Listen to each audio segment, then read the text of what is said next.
네, 안녕하십니까. 저는 이동건입니다. 오늘 다음과 같이 창조라고 하는 주제를 가지고 말씀을 드려보도록 하겠습니다. 창조가 왜 중요한가? 네. 자, 여러분 아시다시피 유럽은 예수님의 그 복음이 가장 먼저 전해진 대륙입니다. 아시죠? 그 유럽은 그래서 한 2000년 동안 기독교적인 그러한 문화가 쫙 퍼져 있었거든요. 그 유럽에서 또한 경제의 성장과 기술의 발전 등 이 세계를 주도하는 패권도 역시 유럽으로 가게 되었습니다. 근데 그 유럽이 지금은 아주 세속적인 국가로 변하고 있죠. 자, 유럽의 이제 복음주의자라고 합니다. 예수님을 아주 신실하게 믿고 성경을 그대로 믿는 그러한 크리스찬들이 숫자들이 이렇게 급격하게 줄어들고 있고요. 유럽에서는 완전한 종교적인 국가였잖아요. 기독교, 천주교. 그게 국교가 되어 있던 전체 국가가 지금은 세속적이죠. 네. 종교를 갖고 있는 사람은 점점 소수가 되어서 무신론자들의 숫자가 이제는 74배. 그래서 유럽은 더 이상 기독교 국가라고 부르기에 민망할 정도로 그들의 세계관은 세속적이고 인본주의적이고 특히 요즘 어떻습니까? 절대 기준이 없다라고 하는 포스트 모더니즘적인 그러한 세상이 되었습니다. 자, 그 유럽에서 신실한 믿음을 갖고 있던 청교도들 들어보셨죠? 청교도. 예. 신앙을 아주 순수하게 지키겠다는 한 사람들은 핍박을 당했어요. 그 사람들이 200~300년 전에 옮긴 곳이 바로 미국입니다. 이 넓은 땅덩어리에 사람이 살기 힘든 이 땅에 미국의 그 복음주의자들이 도착을 하고 그 이후로 미국은 세계의 리더십을 흔드는 패권 국가가 되었죠. 그리고 미국은 그 어떤 나라보다 더욱 복음주의자들이 모여있고 기독교적인 국가였습니다. 지금 미국은 어떻습니까? 수없이 많은 교회, 메가처치들이 있고 엄청나게 많은 신학교들이 있으며 그 다음에 기독교적인 생각을 갖고 지어진 학교들, 그리고 많은 크리스찬 책들, 자료들이 있고, 그리고 TV 방송국, 라디오도 전부 다 기독교 방송국들이 있습니다. 이런 것들을 통해서 그들이 기독교적인 생각을 지키면서 기독교적인 국가로 남아 있을 수 있을까요? 아닙니다. 현재 기독교 인구 계속 줄어들고 있는 상황입니다. 네, 이런 뉴스위크지의 표지를 보시다시피 미국 기독교의 쇠퇴와 몰락 이렇게 얘기하면서 세계 최대의 그리고 가장 많은 기독교인들이 있는 국가라고 하는 그 미국조차도 기독교인들이 점점 줄어들고 있는 상황입니다. 예, 복음주의자들은 이러한 포르노, 낙태, 그리고 이혼, 자살, 그다음에 트랜스젠더라든지 이런 부분에 대해서 이제 거부를 하죠. 왜냐하면 성경적인 기준에 맞지 않다고 하면서 거부를 하고 있으나 미국 어떻습니까? 이러한 것들이 널리 퍼지고 있는 국가가 되지 않았습니까? 왜 그럴까요? 자, 설문조사를 했다고 합니다. Answers in Genesis라고 하는 사역단체에서 어릴 때 교회를 보냈던 그 부모들이 아이들을 교회를 보냈었는데 그 아이들이 왜 떠났는지 설문조사를 했는데 대부분 아이들이 이제 대학생이 되면 교회에 남아있는 대학생들이 별로 없잖아요. 거의 없습니다. 그래서 이 아이들이 대학교 때 떠났나? 하고 살펴봤더니 시작은 초등학교, 중학교, 고등학교. 지금 보시다시피 이미 중고등학교 때 84%의 아이들이 교회를 떠나고 있습니다. 네, 그리고 그들이 성경을 믿지 않게 되었는데 그 이유가 무엇이냐 물어봤더니 45%가 바로 진화론에 의하면 성경이 맞지 않다라고 이제 마음이 들어서 그렇다고 합니다. 자, 그 다음에 그러면 그렇게 많은 아이들이 떠났어요. 그러면 남아있는 아이들은 좀 소수에 남아있는 교회에 남아있는 청소년들과 아이들을 대상으로 설문을 한 거예요. 남아있는 아이들, 교회에. 남아있는 아이들한테 물어봤습니다. 자, 그러면 낙태를 합법화하는 것에 대해서 어떻게 생각하느냐? 동의하느냐? 네. 또는 나는 잘 모르겠어요. 동성애는 죄라고 생각하느냐? 아니, 또 나는 잘 모르겠어요. 성경에 오류가 있다고 생각하느냐? 네. 또는 모르겠어요. 그럼 왜 성경에 오류가 있다고 생각하느냐? 했을 때 역시 진화론이라고 하는 그 과학을 통해서 봤을 때 성경은 과학적으로 안 맞기 때문이다. 이렇게 대답을 했다고 합니다. 자, 그러면 이 영상을 잠깐 보시도록 하겠습니다. I am definitely an atheist, yes. Now, why are you an atheist? Why am I an atheist? Because there is no God. Atheism assumes that you can disprove the existence of a God. Agnostic is a more correct term, but I'm an atheist. Are you an atheist? Yeah. I am, yes. So you're not an atheist. No, I'm not. So you're leaning that way because of evolution. Yeah. You believe in evolution? Of course I do, yes. What Darwin showed in his work on evolution and natural selection is that we don't need to invoke any supernatural force or power to account for the development of life through time on Earth. The ongoing processes that are observable in today's world. Do you think it's a belief? I think it's just fact. There is too much evidence to ignore. When did you start to believe? When I started to think for myself. When did you start believing? When I took my first biology class. It all started to make a lot of sense. The teacher made it very, very easy to understand. I generally trust the scientific community. Makes more sense than any religion or anything. I believe in science. 네. 우리는 과학을 신뢰하고 과학을 믿기 때문에 학교에서 배운 진화론을 믿습니다. 그렇죠? 그런데 혹시 여기 크리스찬이 계신가요? 크리스찬이 계시다면, 네. 그 크리스찬의 우리의 신앙의 터가 무엇일까요? 그 터, 우리가 건축물에도 그 터가 있죠. 그 터 위에, 기초 위에 건축물을 짓습니다. 그런데 이 터가 무너진다면 그 아름다운 건축물도 무너질 수밖에 없겠죠. 네. 자, 미국이 상황이 그렇다. 한국은 어떤가요? 자, 여러분 생각보다 우리 한국이 굉장히 기독교적인 정신으로 세워진 국가라는 거 모르시는 분들이 많습니다. 우리 한국이 처음에 일제시대에 시작되기 그 직전에 우리 조선이 무너지고 있을 때요. 모든 민초들이 살기 어려울 때 바로 외국인 선교사들이 이 땅에 복음을 가지고 전파를 했습니다. 우리 민족이 가장 어려운 시기인 일제강점기 시대에 그 바닥에서는 복음이 전해지고 있었습니다.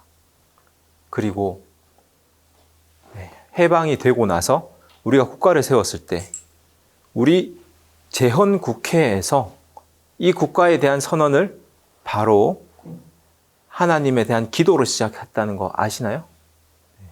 잘 모르시는 분들도 많겠지만 우린 기도 위에서 시작을 했던 국가였고, 자, 우리는 최초의 완전한 유교 국가에서 현재는 하나님과 예수님에 대해서 인정하는 국민들이 거의 40% 이상이 되는 기독교 인구가 상당히 많아진 그런 국가로 굉장히 단시간에 이루어진 나라입니다. 자, 그래서 우리의 전통적인 윤리, 가치관에 의하면 우리의 생각 어떻습니까? 동성애 뭔가 좀 불편한데? 낙태, 생명을 죽이는 것 같아서 안 될 것 같은데? 네. 그런데 왜 스스로 목숨을 끊는 청소년 자살은 이렇게 많이 증가하고 있고, 참 그렇습니다. 학교 폭력, 그다음에 왕따 문제 등 이 모든 게 기독교 정신인 사랑에서도 생명 존중에서도 정통적인 그 결혼이라고 하는 그 기준에서도 모두 벗어나는 그러한 방향으로 유럽, 미국 그들이 가고 있는 그 전철을 따라가고 있습니다. 우리나라. 대한민국도 어떻습니까? 네, 기독교의 터가 무너졌습니다. 왜 그럴까요? 자, 우리 크리스찬들이 계시고 기독교인이 계시다고 하면 우리 그 기준은 기독교인들의 갖고 있는 그 교리와 믿음의 그 기준은 창세기 위에 세워져 있습니다. 자, 우리가 생각하고 있는 우리의 죄에 대한 인식도 창세기 위에서 세워져 있습니다. 그리고 우리가 갖고 있는 다른 기준들을 한번 보실까요? 예를 들어서 하루라고 하는 기준은 바로 물리적인 기준이에요. 지구가 한 바퀴 자전하는 그걸 통해서 하루를 알죠. 1년은 어떻습니까? 지구가 태양을 한 바퀴 공전하는 그런 기준을 과학적인 기준에서 왔습니다. 한 달은요. 왜? 달의 공전 때문에 생긴 기준이죠. 일주일은 어디서 온 줄 아세요? 일주일이라고 하는 이 주기는 아무런 물리적인 그 조건과 맞지가 않아요. 일주일의 주기를 갖고 있는 물리적 현상이 없습니다. 우리가 관찰할 수 있는. 근데 전 세계 모두가 일주일이라고 하는 주기를 쓰죠. 이건 성경의 6일 창조와 7일째 안식이라고 하는 이 기준에서 온 겁니다. 그리고 우리가 쓰고 있는 석이라고 하는 연도도 그렇죠. 성경에서 왔죠. 그리고 민족이라고 하는 개념이 어디서 왔습니까? 국가라고 하는 게. 바벨탑 이후에 흩어진 민족들에서 왔고, 네. 그리고 우리가 갖고 있는, 크리스찬들이 갖고 있는 예수님의 첫 번째 오신 것과 다시 오시는 심판 사건 전부 다 창세기에 기초를 하고 있습니다. 그죠? 3장, 창세기 3장을 읽어보신 분들은 예수님이 다시 처음 오실 것을 예언하고 있는 부분이 있다는 걸 아시고, 이 모든 것들이, 이 기초들이 창세기에서 시작을 하고 있어요. 그리고 또 결혼에 대해서도 그렇습니다. 네. 우리가 만약 이 결혼이라고 하는 게 한 남자와 한 여자의 결혼이 진정한 결혼이라고 하는 개념을 우리는 옛날에 전통의 유교를 통해서도 갖고 있었지만 성경에서도 있죠. 근데 현재는 이 포스트 모더니즘 시대에 우리의 넓은 허용을 하는 그런 마음을 통해서 다른 방식의 결혼을 허용해 주는 게 얼마나 우리 스스로 네, 마음이 넓고 착한 사람을 만듭니까만은 그게 왜 안 되나요? 그거는 반듯한 그러한 기준에 어긋나기 때문이죠. 절대 기준이 있습니다. 네, 성경에서는 한 남자와 한 여자가 한 몸이 되는 것을 결혼이라고 정의를 하고 있고, 그 기준이 절대적인 말씀이기 때문에 그걸 고수하는 겁니다.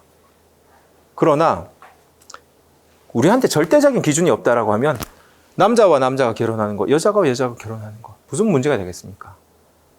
그죠? 이런 걸 더 많이 허용할수록 우리가 더 너그러운 사람이 되고 착한 사람이 되는데, 이 시대에선. 자, 그러나 창세기에 이미 이렇게 적혀 있죠. 2장 18절에 하나님께서 돕는 배필, 그리고 사람이 혼자 사는 게 좋지 않아서 그래서 아담에게 하와를 창조하셨죠. 그죠? 그래서 남자가 부모를 떠나 그 아내와 합하여 둘이 한 몸을 이룬다라는 걸 최초의 결혼의 모델로 만드셨어요. 그렇기 때문에 크리스찬들이 동성혼이라고 하는 걸 법적인 그런 움직임에 대해서 반대를 하고 있는데, 이러한 것이 절대적인 기준이다라고 하는 게 없으면요, 그 반대할 수 있는 이유가 없습니다. 그걸 과학적으로 반대하겠습니까? 아니면 사회적으로 반대하겠습니까? 네. 마찬가지로 이런 말씀은 신약 시대에서 예수님께서도 다시 한번 하셨던 말씀이시죠. 네. 두 번째, 우리 죽음에 대한 기준입니다. 죽음이 무엇이라는 것에 대해서도 결국은 창세기에서 다루고 있었어요. 자, 그런데 사람들이 말합니다. 야, 정말 하나님이 계셔? 근데 하나님이 계시다는, 그 선하고 전능하신 분이 계시다는데 왜 이 세상에는 죽음과 악과 고통이 있느냐? 하나님 믿는 사람들은 없어야지. 또는 있다면, 그런 분이 있다면 과연 어떻게 이렇게 악한 것들이 이 세상에 넘칠 수 있어? 이런 질문을 하시죠. 그 답도 사실은 성경엔 창세기에 있습니다. 창세기 처음에는 하나님께서는 보시기 좋고 완전한 모습으로 창조하셨어요. 여기 계신 여러분들도 하나님께서 여러분한테 어떤 고통이나 아픔을 주기 위해서 창조하신 게 아니라 가장 선하고 아름다운 곳으로 여러분을 창조하셨어요. 그러나 우리는 살면서 반드시 아픔과 고통을 겪죠. 그것은 창세기 또한 3장에 적혀 있습니다. 우리 인류의 원죄 때문이죠. 그 신에 대한 하나님에 대한 불순종 때문에 우리가 저주와 죽음에 놓이게 된 거죠. 그게 바로 창세기가 얘기하고 있는 바로 원 역사가 되겠습니다. 그래서 창세기 3장에는 우리 인류의 타락의 그러한 결과 그리고 저주의 삶에 대해서 얘기하고 있습니다. 그래서 하나님이 주신 우리한테 질병, 암, 이렇게 고통들이 하나님이 주신 게 아니라 하나님께서는 처음에는 선한 걸로 주셨으나 우리가 그 하나님에게 순종하지 않기로 결정하면서부터 우리가 스스로 선택하게 된 것이고 그러한 불순종이 바로 죄다. 그래서 하나님께서는 이 죄 문제를 해결하기 위해서 예수님을 구원자로 보내셨다. 이게 바로 성경이 말하고 있는 바죠. 자, 그래서 죽음에 대해서 두 가지 관점이 있습니다. 크리스찬이 아닌 사람과 크리스찬인 사람들의 관점을 설명을 해드릴게요. 크리스찬은 처음에는 태초에 인간이 이렇게 시작이 되었을 때는 죽음도 없고 안락하고 평안하고 그 행복을 누릴 수 있는 완전한 모습으로 창조가 되었던 시기가 있었습니다. 그러나 이 땅 가운데 죄가 들어오면서부터 죽음이 시작되었죠. 우리 알고 있는 죽음의 역사는 우리 인류가 살고 있는 이 역사 시대에 있어요. 그러나 우리에게 희망이 있다고 하면 그 바로 복음이죠. 그 복음의 희망은 바로 우리의 저주의 삶은 결국 끝난다는 겁니다. 마지막 심판 이후에 우리는 영원한 삶과 죽음이 없는 삶이 온다는 거죠. 최초에 지은 그 모습 그대로 회복이 된다는 것입니다. 그러나 다른 우리 인본주의적인 생각 가운데서 우리 당연히 생각하는 이거는 그냥 제가 설명드리지 않아도 되죠. 우리의 삶은 무엇입니까? 처음부터 고대 처음 원시 세포 때부터 모든 생명은 죽음의 연속이죠. 죽고 해서 지금 수억 년, 수십억 년의 시간이 흘러왔던 거고 그럼 끝에 뭐가 있겠습니까? 끝에 우리한테 아름다운 천국이 있겠다는 생각이 드나요? 영원한 죽음. 이 가운데서 우리는 궁극적으로는 비관론을 만날 수밖에 없습니다. 여러분도 그렇고 저도 그렇고 확실한 진리 하나는 죽는다는 것입니다. 그죠? 제가 어떤 마음이 있었냐면 예전에 젊을 때 저는 원래는 크리스찬이 아니었어요. 전혀 아니었습니다. 굉장히 늦게 믿었어요. 근데 원래 처음에 크리스찬이 아니었을 때 제 마음 가운데서 많은 철학과 그 다음에 인문학을 공부하다 보니까 죽음에 대해서 한번 붙잡고 생각을 깊이 해보기 시작을 했습니다. 그 죽음. 그러면서 느꼈던 게 너무나 당연한 진리지만 나는 죽는다는 걸 알게 되었어요. 그럼 내가 죽을 건데? 그래서 생각해보니까 70, 80을 살다가 죽는 거랑 당장 오늘 죽는 거랑 차이가 없어요. 나중에 생각해보니까 나중에 시름시름 앓으면서 아프면서 고통받아 죽는 것보다 정말 젊을 때 차라리 시원하게 죽는 게 나을 수도 있겠다. 어차피 죽을 거. 내가 하루하루 살아간다고 표현할 수 있지만 하루하루 죽어간다고 표현할 수 있잖아요. 그 가운데서 깊은 고민에 빠졌는데 답은 찾지 못했습니다. 전 한 1년 정도 되게 큰 고민을 했다가 바닥을 치고 나왔었는데 어떤 답도 얻지 못한 상태로 일단 벗어났습니다. 그나마 제가 조금 잘 생각할 수 있었던 건 뭐냐면 그럼 어차피 죽을 건데 굳이 내가 지금 죽을 필요는 없겠다라는 생각을 가지고 그 고민을 일단 접어두기로 하였던 그런 기억이 납니다. 그렇습니다. 우리 세상이 얘기하고 우리 진화론적 관점에서 죽음은 무엇이냐면 수없이 많은 죽음의 축적이 진화의 단계를 만들어낸 거예요. 그래서 이 원시적이고 원형적이고 미개한 존재들이 점점 많은 죽음을 축적하면서 훨씬 더 진화되고 멋지고 좋아진 최종 상태가 만들어지는 게 진화론적 사고입니다. 그러나 창조는 무엇이냐? 하나님께서 아주 지금의 여러분보다 더 완벽하게 창조를 하셨는데 죄라고 하는 그 문제 때문에 우리는 지금 안 좋은 상태, 나쁜 상태에 처해 있는 것입니다. 방향이 반대되죠. 네. 자, 창세기에서 이미 복음에 대한 메시지가 나옵니다. 복음은 바로 우리가 이렇게 하나님에 대해서 끊어져서 죽어서 버려질 수밖에 없는 존재가 되었으나 다시 회복되어 영원한 새 생명을 누리며 하나님과 함께 할 수 있다는 그러한 기쁜 소식이 복음이에요. 근데 창세기 3장에 이미 그 복음의 메시지가 나타나고 있습니다. 물론 여러분 중에는 성경을 안 읽어보신 분들도 있고 내용을 잘 모르시는 분들도 있으니까 말씀에 대해서는 제가 구체적으로 설명을 드리지는 않겠지만 처음에 인간이 범죄를 하고 나서도 그 순간에 하나님께서는 벌써 인간을 구원할 계획을 얘기를 하셨어요. 바로 구원자를 보내겠다. 네. 그래서 예수 그리스도는 우리가 첫 번째 범죄한 사람, 첫 번째 완벽한 사람도 아담이지만 범죄를 한 사람, 하나님께 대해서 죄를 범한 사람도 아담이었습니다. 첫 번째 아담. 근데 성경에서는 예수 그리스도를 마지막 아담이라고 표현하면서 이 아담이 첫 번째 아담이 불순종을 함으로써 모두가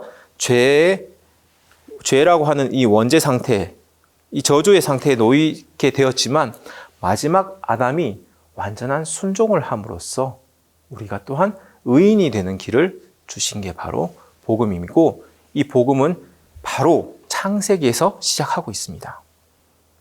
그렇죠? 자, 이러한 기독교의 그 바로 복음에 건드는 이 문제들에 대해서 서양에서는 진화론자들, 무신론자들도 정확하게 알고 있습니다.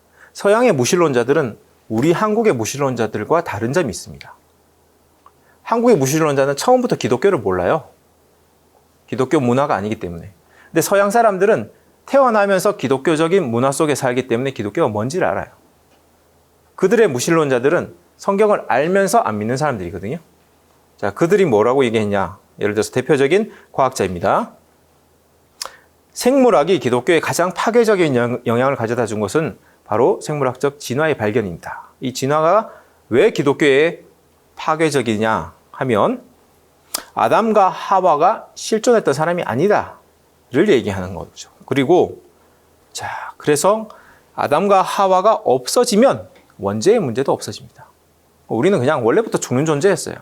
영원히 사는 존재가 아니었다가. 네. 그리고 원죄가 없으면 구원이 필요 없죠. 우린 죄 때문에 죽는 게 아니니까 죄를 없앨 필요가 없죠. 그러면 구원자가 필요 없죠. 구원자가 바로 예수님인데 예수님이 필요 없죠. 그래서 이 바로 진화론이 이 기독교에 대한 확실한 정말을 올렸다라고 얘기를 했습니다. 그러나 성경에서는 그리스도께서 이 땅에 오신, 여러분들이 예수님이 이 땅에 오신 이유에 대해서 잘 모르시는 분들도 있을 것 같습니다. 왜냐하면 제가 기독교를 모를 때는 몰랐습니다. 세계 제4대 성인 중에 한 분인 줄 알았어요. 공자님, 그다음 석가모니 이런 분처럼 아주 지혜롭고 훌륭한 분으로는 알고 있었어요. 그러나 성경이 말하는 예수 그리스도는 그런 분이 아니에요. 그분은 바로 우리에게 죄의 문제를 완벽하게 해결하게 하러 오셨던 바로 하나님의 아들입니다. 근데 그분은 뭘 하셨냐? 우리 대신 죄의 저주를 받고 대신 죽으신 분이시고 또한 죽음에서 부활하신 분이 바로 성경이 말하고 있는 바입니다. 자, 그러면 이 모든 걸 부정했던 진화론에 대해서 조금 더 인터뷰를 보도록 하겠습니다.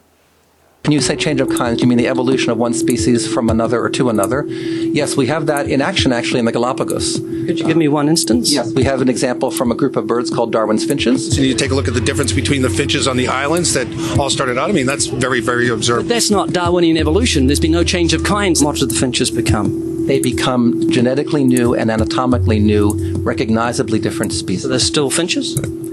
Well, of course, there's still finches, yes. They're not a change of, there's no change of kind. The three finches that turn into different types of birds based They're on still finches. Well, for example, Darwin and his study on evolution of the birds on the island that he went on to Their there. beaks changed. Their beaks. They're still birds. There's no change of kinds. That's within the just kind. evolution on the beaks. So that's called adaptation. It's not Darwinian evolution. There's no change of kinds. There's no different animal involved. I want something that shows me Darwin's belief in the change of kinds is scientific. Darwin spoke of a change of kind. Can you think of any observable evidence for Darwinian evolution where there's a change of kind? Change of kind. Change of kind. I'm gonna have to think about that one a little longer. You give me anything that I can see, observe, and test, which is a scientific method for Darwinian evolution, a change of kinds. Test and observe.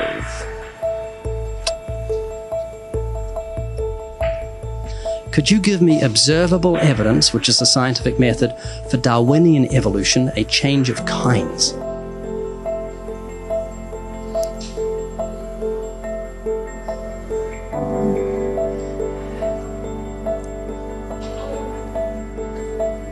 Okay, I gotta think about it. So you want the evidence of it? I cannot, I think.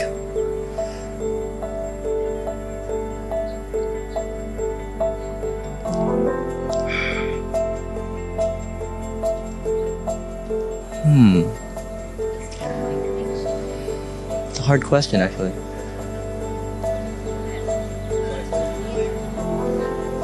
Mitochondrial DNA.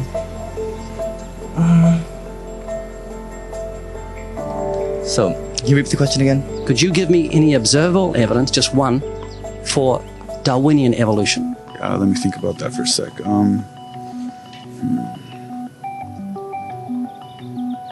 Observable evidence, something where we don't have to exercise faith. Something that can be observed, like the scientific process, observable. That's a good question. That one I'm not quite sure. So you can't think of any observable evidence for evolution? No. How do you know it's true?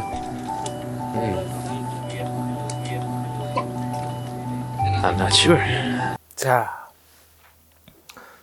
사실 진화론은 과학 교과서에서 가르치고 있죠. 그래서 우리는 엄연한 과학이다 이렇게 생각하고 주장하고 있습니다. 근데 진화론 속에서 우리가 관찰할 수 있는 부분들은 대부분 우리가 생각하는 사람이 되어가는 그런 진화 과정을 보여주는 게 아니고요. 변화의 모습들을 보여주고 있어요. 그리고 적응을 하거나 변이가 생기거나 이런 부분들이죠. 그래서 부분적으로는 우리가 소진화라고 하는 표현을 쓰면서 다루고 있는 부분들은 관찰되고 확인할 수 있습니다. 그러나 파충류가 양서류 되고, 네?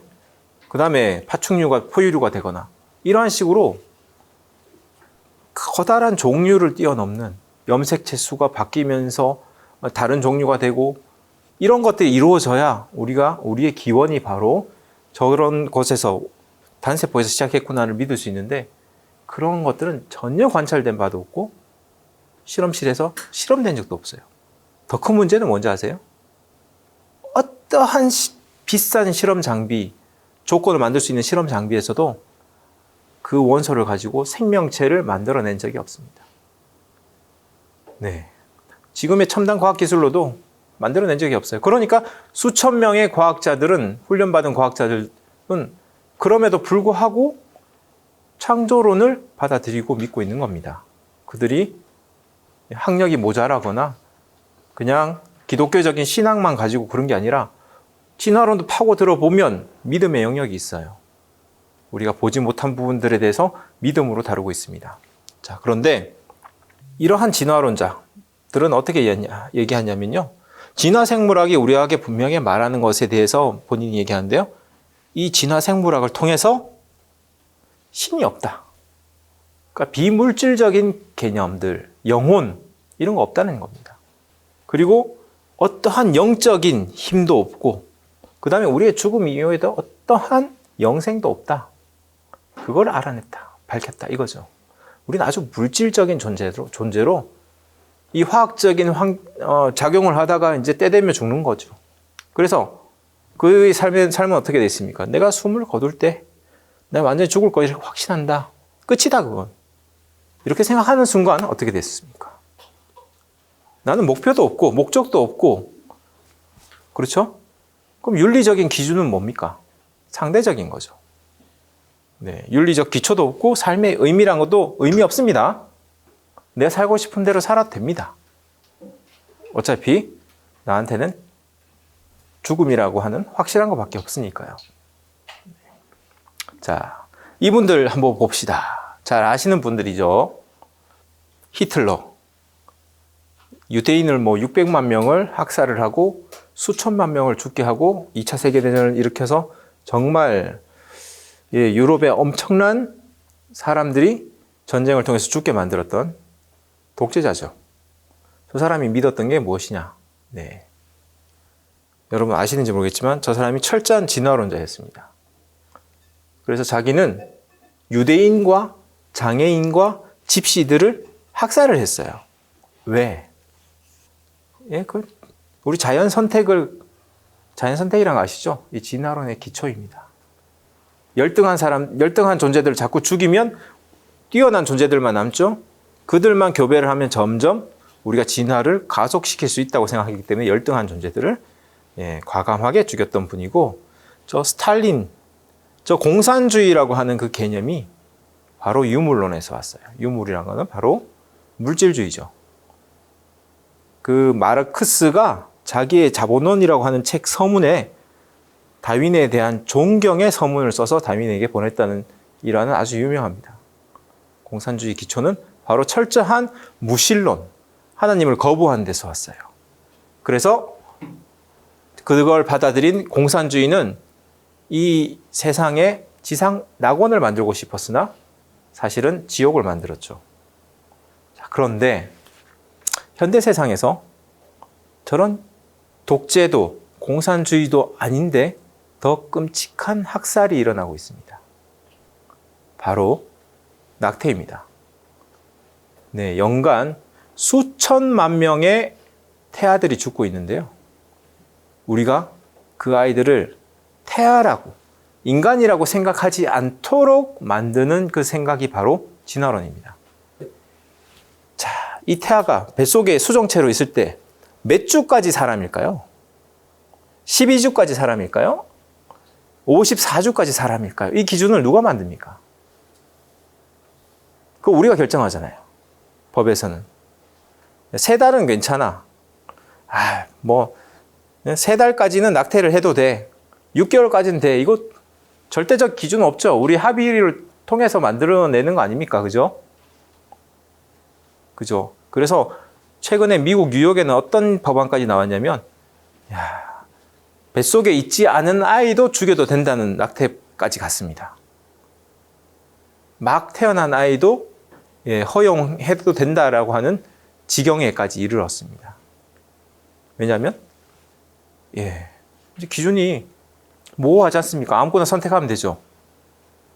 자, 그런데 성경은 뭐라고 하냐면 처음에 우리가 세포 단계에서 생명이 딱 발생했을 때부터 사람, 생명으로 보고 있습니다.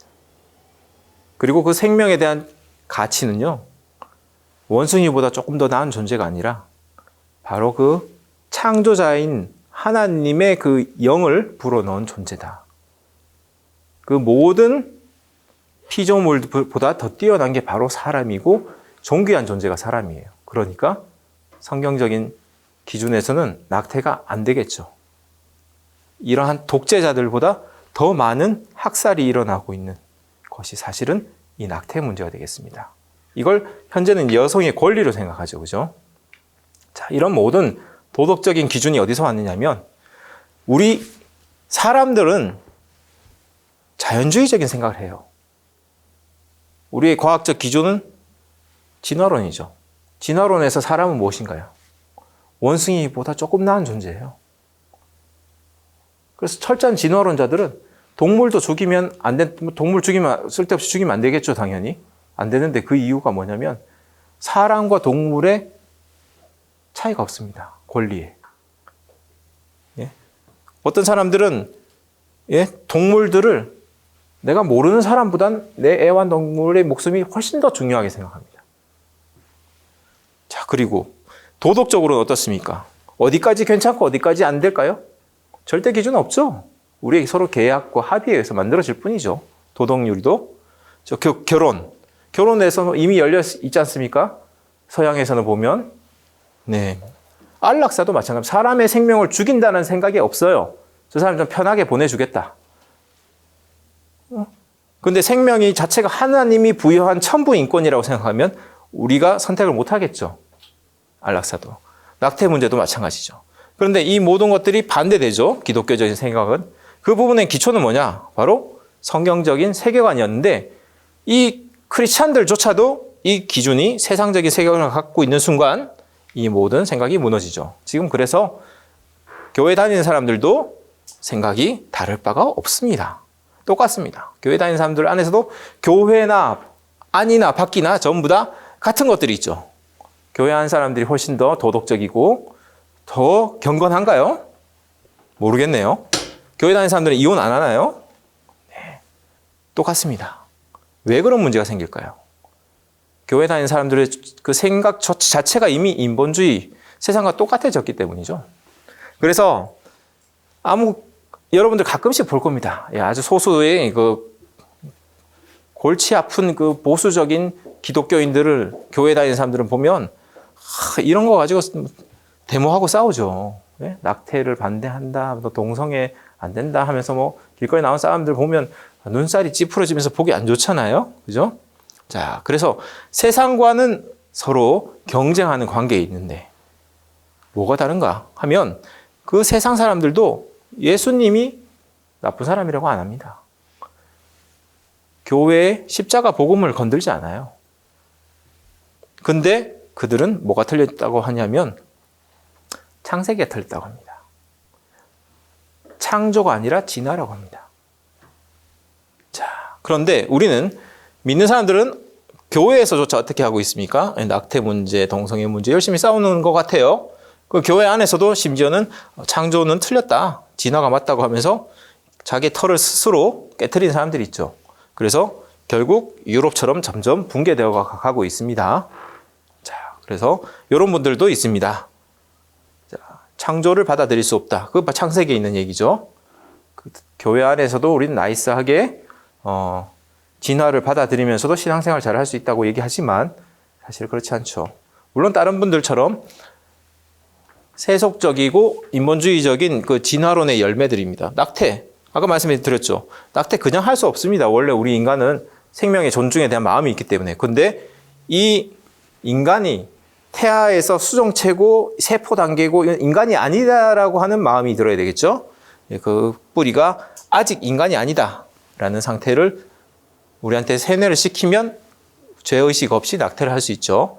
동성애도 마찬가지죠. 네, 하나님께서 그렇게 딱 구별되어서 창조한 존재가 아니라 언제든지 우리는 이런 성향을 갖고 태어날 수 있다라고 하는 거고, 안락사도 우리의 삶의 생명에 대한 인간의 존엄도 우리의 편리에 의해서 선택할 수 있다라고 하는, 그러니까 우리 인간의 어떤 존엄을 결국은 가리고 막아줘야지 이런 것들이 세상에 펼쳐질 수 있는데 진화론이 그런 역할을 하고 있습니다. 우리의 사람의 목숨과 원숭이의 목숨은 차이가 없거든요. 자, 그래서 세상에서는 사실은 창조주인 하나님 창조한 게 아니라 진화되었다, 이렇게 주장하고 있을 뿐입니다. 이 모든 미디어는, 책들은, 과학책들은 전부 다 진화론을 다루고 있죠. 진화. 그런데 아까 인터뷰처럼 실제 전공을 한 사람들한테도 그런 진화가 맞느냐 물어봤을 때 단 하나의 증거도 얘기를 할 수가 없었습니다. 그러면 그 진화가 사실이라고 명백한 증거가 없는데도 왜 진화를 선택하죠? 창조주가 있다는 사실보다는? that creation is proof of the Creator. God has given you that inner light. So when you look at the genius of God's creative hand, you know He exists because of creation. You know God exists, and the reason you choose evolution is because it gets rid of moral accountability. Evolution... It does not get rid of moral accountability. It does. It means your primal instincts, lust and pornography and fornication, adultery, all just primal instincts. That's all. You're just an animal. The Bible demands moral accountability and says those things are wrong, and that's why it's not acceptable to you. That's why you're not seeking after truth. Am I wrong? Am I wrong? I think you're wrong. You are a unique human being, made in the image of God with a sense of justice and truth and righteousness. God gave you a conscience. It's inherent and shaped by society, but it's inherent. You know right from wrong. You've violated His law, and I don't want you to end up in hell. James, if you put your finger on it and see if we can, your struggle at the moment is because of your love of sin, because of the pleasure that sin gives you, and you don't want to give it up. You're like a man with a money belt filled with gold who's just fallen into the ocean. And I'm saying, if you don't get rid of that belt that weighs 80 pounds, it's going to take you under. It doesn't matter how much pleasure it gives you, it's not worth losing your life for. Gail, you're not a beast. You're a human being created by God in His image with dignity and worth and purpose. Now, do you know what God did for guilty sinners so we wouldn't have to go to hell? Any idea? No. Well, God became a human being 2,000 years ago, Jesus of Nazareth, and He suffered and died on a cross, taking the punishment for the sin of the world. You and I violated God's law, and Jesus paid our fine. That means God can legally dismiss our case because of the suffering, death, and resurrection of the Savior. God can say you're out of here because someone paid your fine. And then what God can now do is clothe us in the righteousness of Christ. So on Judgment Day, you're saved from God's wrath and His justice because of the death and resurrection of the Savior. If you repent and trust in Him, God will give you a righteous standing in His eyes. He'll wash away your sins in an instant. He'll grant you the gift of everlasting life. His last words on the cross were, "It is finished." In other words, the debt has been paid. He came to take our punishment upon Himself. 자, 방금 보신 것처럼 얘기가 뭐냐면 여러분들이 진화론을 과학적인 면에서 따져서 선택을 한 게 아니라 진화론도 어느 정도 믿음을 갖고 선택을 한 거고 창조론도 믿음으로 선택하는 겁니다. 창조주가 보이지 않으니까. 그런데 왜 대부분의 사람들은 진화론으로 선택을 굳힐까요? 지금 얘기처럼 만약에 여러분이 하나님에 의해서 창조되었다고 여러분이 선택하시면 여러분 마음이 굉장히 불편해집니다. 왜? 그 창조주의 뜻을 찾아야 되거든요. 창조주가 여러분을 만들었다 하면 여러분들은 그 전능하신 분이라는 분이 있다는 걸 인정하는 순간 내 삶은 어떻게 살아야 되는지 그분의 뜻에 맞춰서 살아야 되거든요. 진화론은 그 창조주를 없애겠다라고 하는 생각이죠. 그럼 나는 어떻게 됩니까? 편하죠? 자유롭죠? 그래서 진화론자는 어떻게 얘기하는지 아세요? 자, 하나님은 없으니 인생을 즐겨라라고 합니다. 네. 그렇지만 여러분들은 부모님이 여러분을 낳아주신 건 분명한 사실이죠. 그래서 여러분한테 부모님이 있다라는 사실을 알면 부모님의 말씀을 따르게 되고 듣게 됩니다. 근데 여러분은 육체적으로 있는 그 생물학적 부모님뿐만 아니라 여러분들이 영적 존재고 그러한 비물질적인 존재입니다. 그러한 여러분들이 바로 낳으신 바로 그 창조주가 있다는 그 사실. 그거 도리어 훨씬 더 과학적이에요. 자, 우리가 잘 아시죠? 지적 설계에 대해서. 저렇게 복잡한 컴퓨터 기기가 있는데 저 부품이 100만 개가 된다고 칩시다. 저 100만 개를 막 흔들다 보면 통계학적으로 어느 순간은 조립이 완벽하게 돼서 동작을 하게 될까요? 저 컴퓨터보다 여러분 몸이 훨씬 더 복잡한 거 아시죠? 근데 여러분들은 저절로 생겼다. 그게 바로 진화론인 것도 아시죠? 그래서 여러분들이 창조론이 맞구나라는 걸 선택하는 순간 여러분들은 바로 무한한 지성을 갖고 있는 전능하신 분을 인정하게 되는 거고 그분이 여러분 삶에 대한 그 바로 삶의 목적, 그게 무엇인지를 찾게 되는 그러한 상황에 놓이게 되므로 우리는 애써 그걸 부정하는 겁니다. 자, 심지어는 근데 교회를 다니고 성경을 믿는 많은 가정들도 그 아이들이 나중에 어떻게 되느냐? 교회를 떠나죠. 왜? 우리의 온갖 머릿속을 채우는 미디어, 교육, 모든 것들이 우리 머릿속에 하나님을 부정하는 것들로, 진화론적인 걸로 채워놓으니까 우리 나왔을 때는 물질적인 사람이 되어서 저렇게 나올 수밖에 없습니다. 그래서 우리에게 어떻게 보면 다음 세대는 교육도 굉장히 중요하다고 볼 수 있겠죠. 자, 그래서 여기 만약에 믿는 분들, 기독교 분들이 계시다고 한다면 이 그림처럼 잘 한번 인식해 보시기 바랍니다. 우리 현재의 그 모습이 이 세상이 바로 하나님 말씀의 그 창조를 공격하고 있는 거 아닌가. 그걸 한번 보십시오. 네. 자, 이러한 진화론과 이러한 인본주의적인 생각들이 바로 도덕의 기초를 파괴하죠. 우리 도덕률에 대한 기준 점점 파괴되고 없어지고 있죠. 네.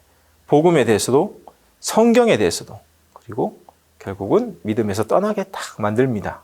그런데 기독교가 이렇게 점점 패망한 국가들이 과연 살기 좋았을까요?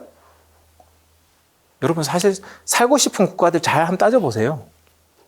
기독교 국가와 다 관련이 있을 거예요. 여러분들 극단적으로 얘기하면 북한 가서 살고 싶지도 않고 네? 공산당을 하고 있는 중국보다는 훨씬 더 좋은 데가 영국, 미국 뭐 이런 데 아니겠어요? 그런 데서 훨씬 더 많은 인권이 있는 이유는 생각의 기반에 바로 창조주 하나님이 주신 천부 인권이 있기 때문이겠죠. 네. 자, 그래서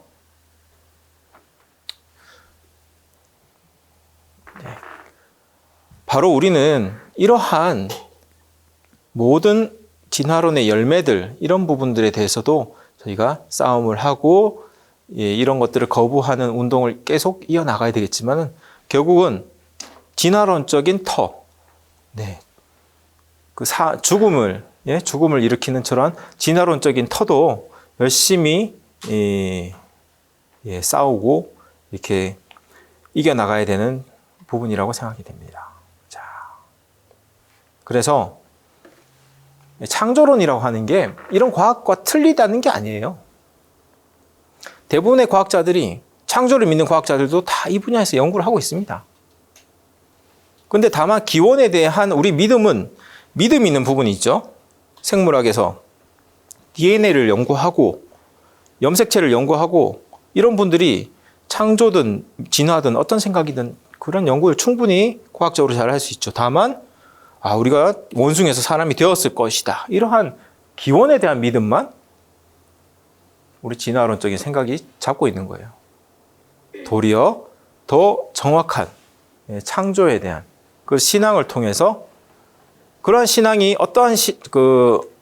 어떠한 과학도 아직 성경이 틀렸다는 걸 증명하지 못했습니다. 저런 과학을 더 깊이 하면 할수록 창조주를 볼 수 있죠. 자, 그래서 복음은 무엇이냐? 바로 창조주, 바로 우리를 창조하신 그분이 바로 우리를 구원하러 오셨다는 그러한 기쁜 소식입니다. 그래서 우리는 바로 그 창조주를 잃어버리면 그러면 우린 구원자, 바로 그 전능하신 하나님이 우리의 구원자라고 하는 그 복음도 무너질 수밖에 없습니다. 성경 구절에는 그러한 얘기들이 많이 있습니다. 다음과 같죠? 자, 그래서 제가 오늘 성경에 대해서는 깊이 말씀을 드리지 않았지만 여기 계신 분들을 통해서 바로 그 창세기 1장에서 11장이 다루고 있는 바로 그 원역사, 우리 인류의 그 원역사가 바로 믿음의 터가 되고 신앙의 기준이 되어서 바로 그 창조주를 찾게 되는 그러한 중요한 부분이 있기 때문에 이 포스트 모던 진화론의 시대에서 우리의 회복해야 되는 부분이 바로 창조신앙이라고 생각합니다. 자, 지구와 생명에 대해서 제가 잠깐 나눠보도록 하겠습니다. 자, 우리가 알다시피 우리 생명체가 살기 위한 조건, 예를 들어서 이렇게 수조가 있어요. 이렇게 어항에 물고기가 살고 있어요. 여러분들 혹시 물고기 집에서 키워 보신 적이 있으신 분? 와우, 잘 아시겠네요. 자, 물고기 물에 넣으면 이렇게 잘 크죠. 그렇지만 이 아이들이 잘 크게 하기 위해서는 물도 맞춰줘야 되죠. 우리가 물도 신경 써줘야 되죠. 밑에 환경도 맞춰줘야 되죠. 그래서 제가 이렇게 보니까 집에서 수족관을 만들기 위해서 이렇게 많은 과정들을 통해서 좋은 환경을 만들어줘야 물고기가 잘 살 수 있다고 합니다. 온도도 그렇죠. 온도도 적절한 온도. 그리고 물속에 산소가 잘 들어갈 수 있도록 또 하는 장비도 필요하고. 그렇다고 하더라고요. 저는 안 키워봤지만, 네, 이렇게 적합한 환경을 만들어줘야 된다라고 들었습니다. 그래야 이렇게 시간이 지났을 때 물고기들이 편안하고 잘 산다고 하네요. 그런데 우리가 살기 위해서는, 우리 인간이 살기 위해서는 어떻게 될까요? 우리 우주 가운데서 우리 인간은 어떻게 살고 있을까요? 자, 여러분들이 만약 우주 공간에 둔다면 여러분들은 이러한 완벽한 준비를 해야 우주에서 생존할 수 있을 거예요. 그죠? 자, 우주인이 우주에서 살기 위해서는 이런 많은 특별한 헬멧과 우주 방사선을 막을 수 있는 그런 것과, 네, 온도, 뭐 엄청나게 춥고 엄청나게 뜨겁고 하는 그 온도를 맞춰줄 수 있는 거, 무엇보다 산소를 공급해줘야 되겠죠. 이러한 완벽한 준비를 한 사람만 우주에서 살 수 있어요. 근데 30년 동안 이렇게 지낼 수 있겠습니까? 그죠? 어렵겠죠. 근데 여러분 잘 생각해 보세요. 여러분들이 우주 가운데서 생존하고 있습니다. 다시 한번. 여러분들이 이 거대한 이 우주 가운데서 여러분이 지금 현재 생존하고 있어요. 편안하게. 여러분들이 생존하기 위해서는 여러분 주변의 환경은 이거보다 더 완벽하게 여러분들을 지켜주고 여러분들을 보호해주고 있어요. 모르셨죠? 이 우주복에서 영화 보면 어떠세요? 뭐 하나라도 깨지면 바로 죽습니다. 그런데 여러분들은 너무나 잘 살고 있죠. 여러분들이 살고 있는 이 지구는 우주 속에서 인간이 살 수 있는 환경을 완벽하게 만들어주고 있는 거죠. 네. 만약에 사람이 달에 살려고 하면 어떻게 해야 되냐? 그런 것들에 대한 프로젝트 연구들이 있었습니다. 그래서 달에서 집을 짓기 위해서는 이렇게 두꺼운 시멘트로 만들어져야 돼요. 왜냐하면 일단은 달에는 많은 운석들이 떨어지잖아요. 그러니까 지금 여러분들 이렇게 허름한 집 지어놓으면 큰일 나겠죠. 그죠? 그리고 산소 공급을 위해서 뭔가 산소 공급 시스템이 있어야 되고, 그 다음에 먹을 것도 계속 공급이 돼야 되고, 굉장히 생각만 해도 머리 아프죠. 할 게 너무 많은 거예요. 그럼에도 불구하고 정말 군인으로서 특수한 훈련 받은 사람들만 몇 개월씩 우주기지에서 지내는 거 보면 우리 살기 너무 힘들 것 같아요. 그죠? 네, 그래서 뭐 이렇게 많은 연구들을 했으나 실상은 막 그렇게 살만한 것 같지는 않습니다. 그럼 우리 지구는 어떻길래 저러한 만방의 준비를 안 해도 어떻게 살 수 있을까? 근데 희귀한 지구 이론이라는 게 있었어요. 이건 언제 나왔죠? 이 이론이 90년대에 나왔던 것 같은데, 네. 이때 과학자들이 얘기했던 건 뭐냐면요. 그들은 결론이 외계인은 없다는 거였고, 두 번째는 지구가 바로 생명체가 살 수 있는 유일한 공간이라고 하는 논문을 냈어요. 자, 그때 논문 낸 사람이 하나님 믿는 사람이니까 당연히 그렇지가 아니고요. 하나님 안 믿는 사람들입니다. 네, 그런 사람을 가지고 또 이제 제가 얘기하면 너무 우기기니까 도리어 무신론자를 데리고 왔습니다. 자, 피터 워드라고 하는 고생물학자는 이 화석을 통해서 이제 생명 진화에 대한 연구를 하는 분들이고요. 여기 천문학자죠. 우주에 대해서. 브라운이라고 하는 천문학자. 이 두 사람이 책을 쓴 게 희귀한 지구라고 하는 책이에요. 네. 자, 그래서 저러한 하나님과 아무 상관없는 사람조차도 이 우주 공간에선 오직 유일하게 지구만이 생명체가 살고 있다. 이렇게 얘기했어요. 근데 이 우주에 생명체가 어디 있는지를 찾기 위한 그런 연구들이 미국 나사라든지 이런 데서 많이 하고 있잖아요. 그들이 할 때 그 근거는 이렇게 이런 방정식을 세워서 이 드레이크 방정식이라고 하는데 이 방정식을 기준으로 확률을 구해보는 거죠. 각각의 확률. 그들이 가장 믿는 바가 이겁니다.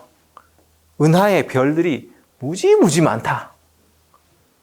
그게 딱 와닿죠. 지구가 사람 같은 이렇게 진화된 생명체가 살 수 있는 환경이 만들어졌다. 그래서 여기 사람같이 동물들이 이렇게 살고 그런 지구가 있으면 달에도 없고 화성에도 없고 금속에도 없는 건 알겠는데 이 우주에 별이 무지무지 많고 우주가 엄청 크니까 별들의 숫자만큼 아무리 희귀한 통계라도 별들의 숫자가 엄청 크기 때문에 존재할 것이다 라고 하는 믿음이 있죠. 맞습니까? 여러분도 그렇게 생각하시는 거 아니에요?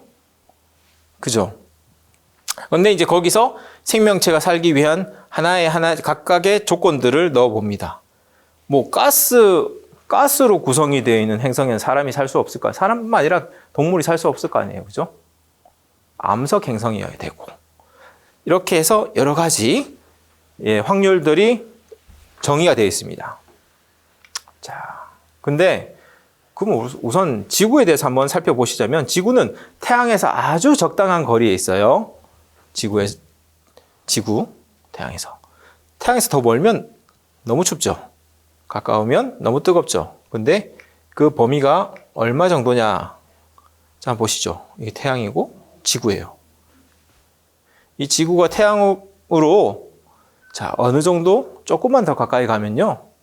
지구는 뜨거워져서 모든 물이 증발해버리죠. 액체 상태의 물이 있을 수가 없습니다. 그리고 이 지구가 약간만 후퇴를 해서 조금만 멀어져도 물이 모두 얼어버리죠. 액체 상태의 물이 있을 수가 없습니다. 전부 다 얼음이 돼버리겠죠. 그래서 이 거주 가능 범위가 한 5% 정도밖에 안 돼요. 지금 위치에서. 액체 상태의 물이 없으면 생명체가 있을 수 없을 거라. 이건 뭐 과학자들이 다 동의하는 바기 때문에 과학자들이 외계 생명체 찾을 때 제일 먼저 하는 게 뭡니까? 그 행성에 물이 있었다? 없었다? 이 얘기 하잖아요. 그죠? 그래서 그 사람들이 물 찾는데 그렇게 혈안이 돼 있는 겁니다. 근데 이 지구는 딱 5%만 움직여도 생명체들이 살 수 없을 정도로 적합한데 그렇다고 해서 100도 밑에 한 90도 정도 돼 있다. 그러면 살 수 있겠습니까? 액체 상태의 물이라도? 실제적으로 지금 지구 온도에서 6도가 오르면 대멸종이 일어난다. 이렇게 알려져 있습니다. 그러니까 지구의 지금 위치는 아주 정교하게 세팅되어 있는 위치예요. 네. 그래서 태양계에서 보면 수성, 금성이 다 있지만 온도를 보시면 생명체가 460도, 그죠? 마이너스 150도. 지구를 중심으로 어떤 곳에도 생명체가 살만한 온도 조건을 만족시키지 못하고요. 자, 태양도 지금 지구가 있는 태양은 이 정도 규모인데 이 태양의 크기가 지금보다 반 정도보다 더 작으면요. 그러면 열 복사라든지 중력이라든지 등등 여러 가지 이유로 적절한 환경을 주지 못합니다. 태양도 지금보다 2배 이상이 되면요. 마찬가지입니다. 지금 태양 크기에서 크게 바뀔 수 있는 게 이 정도 사이즈 규모밖에 안 돼요. 그랬을 때 물론 이 지구 같은 이런 암석 행성이 존재할 수 있는 위치는 조금 더 작아졌을 때는 더 가까이 와야 되겠죠. 온도를 맞추려면. 좀 더 커졌을 때는 더 멀리 와야 되겠죠. 근데 커질수록 열만 많아지는 게 아니라 엄청난 태양 방사성, 유해한 우주선들도 많이 나오기 때문에 지구와 같은 생명체가 거주하기 위해서는 태양 적절한 지금은 사이즈의 태양 있어야 됩니다. 그래서 우주 가운데서는 사실 태양 질량과 유사한 질량을 갖고 있는 항성은 한 8%밖에 없고 대부분이 태양보다 가볍고 작아요. 그러니 우리가 일단 적절한 태양을 갖고 있어야 되는데 우주에서 그걸 맞출 수 있는 확률도 굉장히 작고요. 자, 우리 스타워즈 보면 가끔씩 이렇게 멋있죠. 태양이 2개인 이게 쌍성계라고 하는데 이 쌍성으로 되어 있으면요. 자, 생명체가 살 수가 없답니다. 왜 그러냐? 태양을 중심으로 우리가 이렇게 공전을 하잖아요. 근데 우리 거의 원에 가깝게 이렇게 공전을 하죠. 그래서 온도가 항상 일정한데 쌍성이면요. 공전을 하면서 굉장히 가까워지는 데가 있고 굉장히 멀어지는 데가 있겠죠. 네. 생명체의 거주 영역을 벗어날 수밖에 없기 때문에 쌍성계도 안 되는데 저러한 단성계, 하나의 태양으로 있는 곳이 반밖에 안 된다고 합니다. 확률이 점점 떨어지고 있죠. 그리고 지구는 뭐 적절한 각도로 기울어져 있는 자전이 축이 갖고 있는데 이 자전축이 똑바로 서 있을수록 너무 기후가 극심해서 거주할 수 있는 영역이 확 줄어들 수밖에 없죠. 네, 그래서 적절한 자전축을 갖고 있어야 가장 넓은 면적을 온난하게 사용할 수가 있다고 합니다. 그리고 공전 속도도 예를 들어서 해왕성 같은 그런 것은 공전 속도가 164년 정도 되는데 이렇게 되면 겨울에 태어난 사람은 죽을 때까지 여름 한번 못 만나겠죠. 그죠? 그러면 농작물이 살 수가 없잖아요. 식물이. 그러니까 생명체가 살 수가 없어요. 그죠? 그래서 공전 주기도 적절해야 됩니다. 자, 이런 식으로 따져보니까 자전 속도도 마찬가지죠. 자전 속도 지금보다 좀만 더 빨라져도 기후변화가 굉장히 심해지고 지금보다 느려지면 자기장이 약해지기 때문에 문제가 생기죠. 자기장이 왜 문제냐? 이 자기장이요. 자, 뭐 우리 지구의 자전에 의하면 밑에 외핵의 액체가 돌면서 자기장이 발생한다. 이거 다 알고 계신 상식일 텐데 이 자기장은 바로 우주로부터 날아오는 온갖 유해 방사성을 다 막아주는 방어벽이에요. 네. 그래서 태양으로부터는 이렇게 따뜻한 복사 에너지도 오고 하지만 해로운 것도 많이 오고 있어요. 그러니까 우리가 우주에 가서 살 수가 없는 거죠. 바로는. 자, 그런데 최근에 과학자들이 관찰한 재미있는 사실은 태양이 항상 일정한 게 아니라 한 번씩 이렇게 플레어 같은 폭발이 있어서 태양의 방사선이 확 이렇게 강력하게 나올 때가 있어요. 그러면 지구는 어떻게 돼 있냐면 이건 지구 주변에 이제 위성들을 여러 개 보내서 관측을 한 건데요. 태양에서 이렇게 플레어가 세게 오면 이 지구의 이 자기장이요. 저절로 수축한답니다. 수축하면 밀도가 높아지겠죠.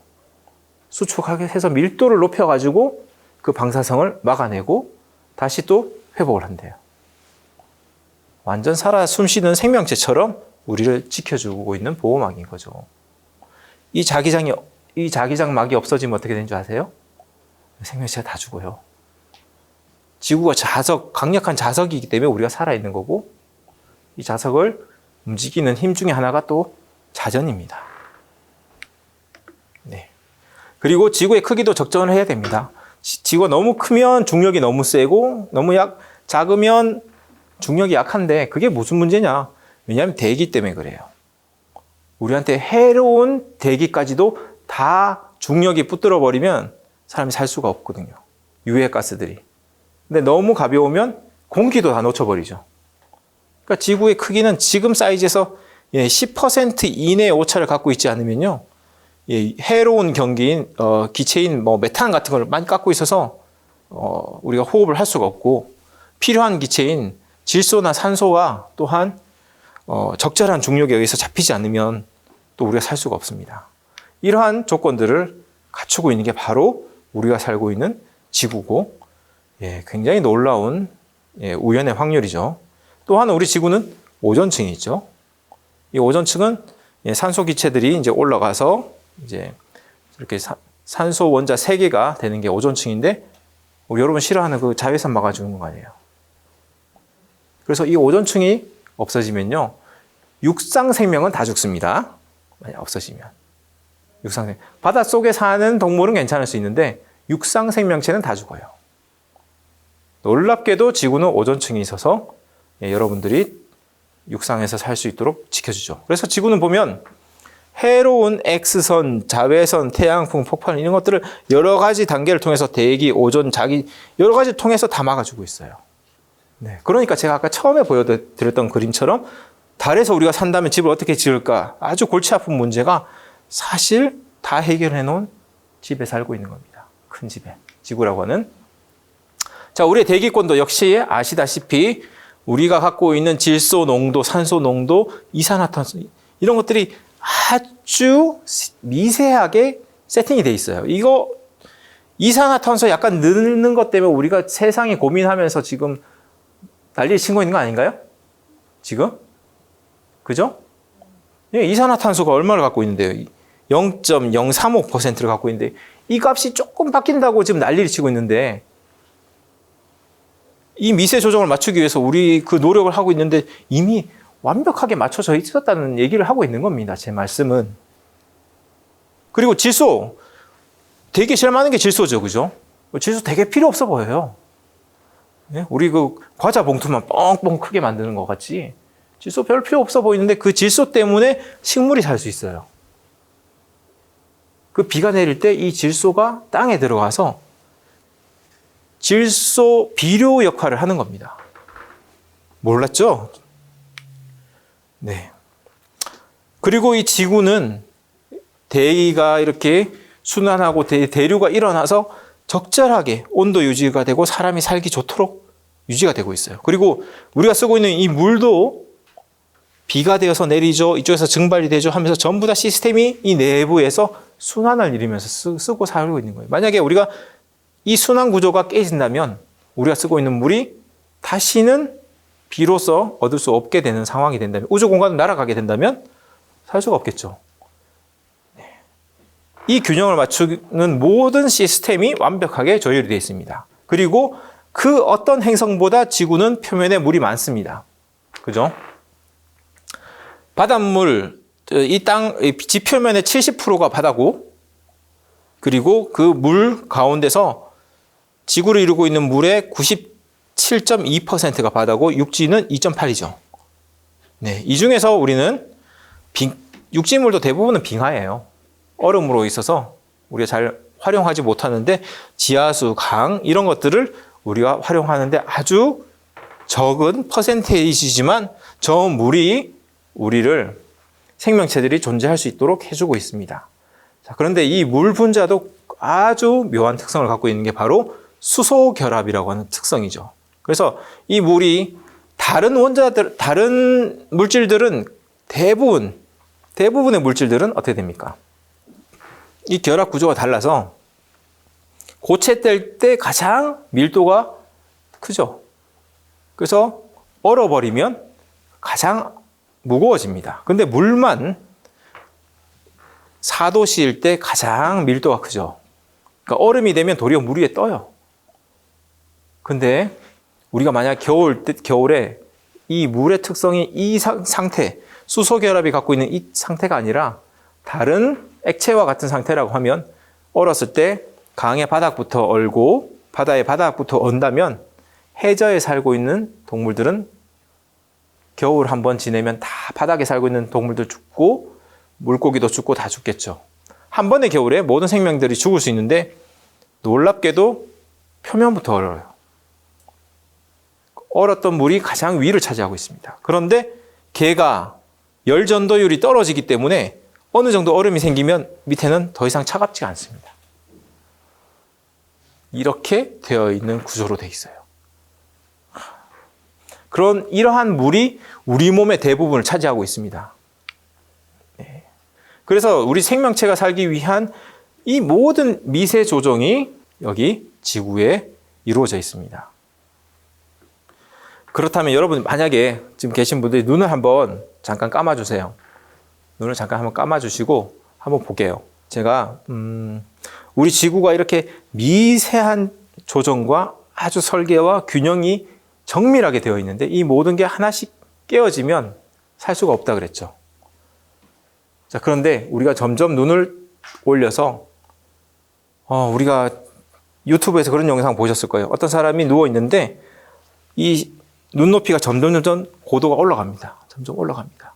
올라가면서 내가 있는 이 땅이 보이고 대륙이 보이고 지구가 보이고 지구 밖에서 나를 바라보기 시작하면서 우주 바깥까지 이렇게 간다고 바라보셨을 때 이 넓고 큰 우주에 이 작은 이 한 공간 여기에 내가 누워 있습니다. 예. 그 어떤 곳에서도 생명체가 살 수가 없어요. 그러면 다시 내 눈이 내 위치로 돌아온다고 한번 상상해 보겠습니다. 그 먼 우주에서 다시 쭉 돌아와서 내가 있는 이곳까지 내가 왔다고 다시 한번 보겠습니다. 이 광활하고 무한히 넓어 보이는 이 우주 가운데서 오직 생명은 이곳에만 있죠. 네, 이곳에 있고 우리는 그렇게 정밀하게 만들어진 존재예요. 근데 우리는 아까 말씀드린 것처럼 저절로 생길 수 없다고 했습니다. 아무리 단순한 바이러스조차도 실험실에서 만들어낼 수가 없어요. 그럼 누군가가 만드셨는데 그 창조주라고 하겠습니다. 창조주. 창조를 하신 분. 창조를 하신 분이 여러분들을 만들고 여러분들을 완벽하게 만들고 여러분들이 살기 위해서 이 땅을 완벽하게 준비하셨어요. 완벽한 집과 완벽한 하늘과 완벽한 공기와 물을 주셨어요. 네, 눈을 뜨도록 하겠습니다. 네. 자, 그러면 여러분들 마음 가운데서는 어떤 마음이 드실 수 있느냐면 내가 굉장히 소중한 존재라는 걸 느낄 수 있습니다.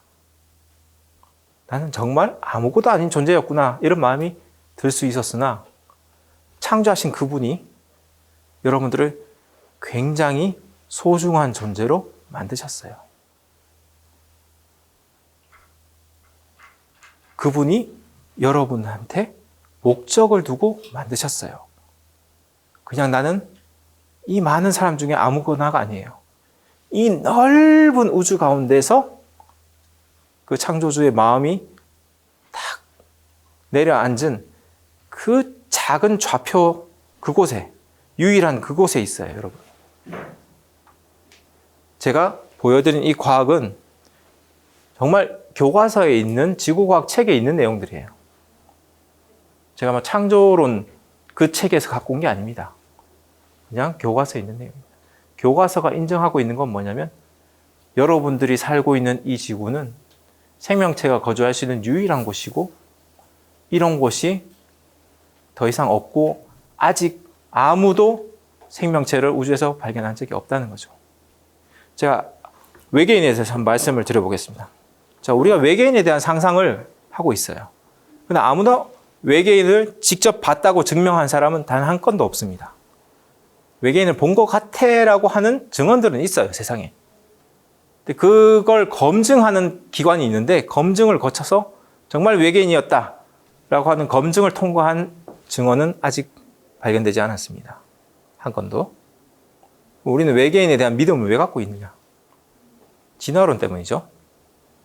이 넓은 우주 가운데서 어딘가는 지구처럼 생명체가 저절로 발생해서 생길 거다라고 하는 믿음이 있으니까 어딘가는 생명체가 생기면 그게 바로 외계 생명체 또는 외계인, 거기서 오는 거죠. 그렇지만 아직도 그 천문학적인 비용을 나사가 썼지만 외계 생명의 흔적을 발견하지 못했습니다.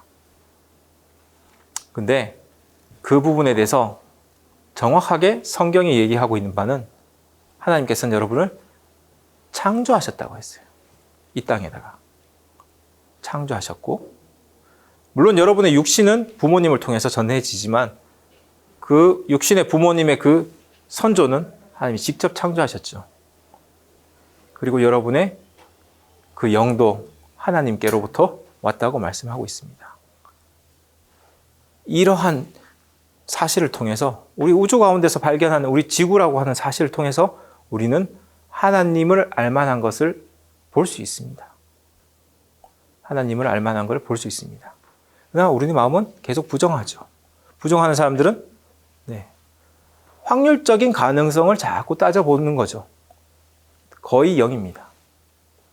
그리고 심지어 하나님 안 믿는 사람들도 지구 외에는 없다고 결론을 내렸습니다. 그럼에도 우리 마음에 창조주 하나님을 안 넣으려고 하죠.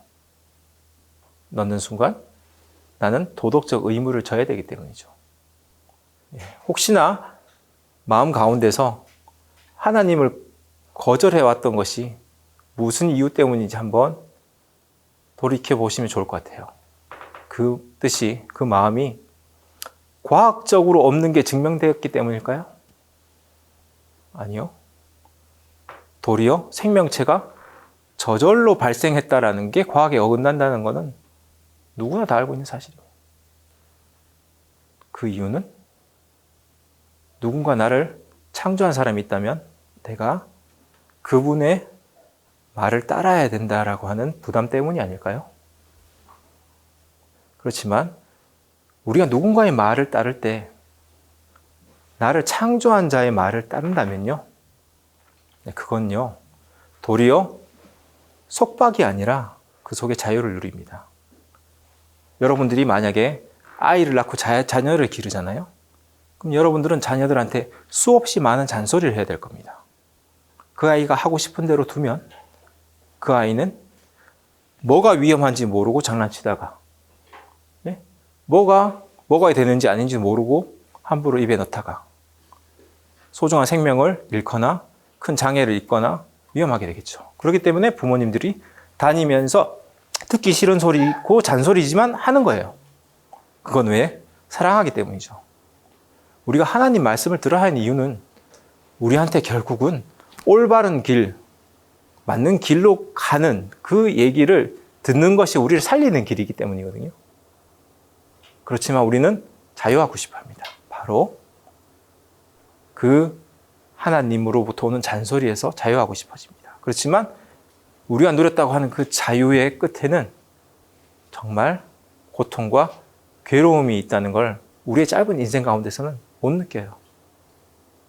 그렇지만 역사적으로 보면 하나님의 뜻에 반하여 살 그 인생들이 굉장히 불행하고 힘들었던 사례는 굉장히 많습니다. 그래서 제가 오늘 드렸던 거는 단지 과학의 이야기뿐만 아니라 이 모든 사실을 통해서 우리는 하나님 알만한 것들이 우리는 이미 갖고 있다는 것을 한번 되새겨보는 그런 시간이었으면 합니다. 자, 오늘 강의는 뭐 길게 할 필요 없이 이 정도만 나누면 될 것 같고요. 긴 시간 들어주시느라 수고하셨습니다. 마치도록 하겠습니다. 감사합니다.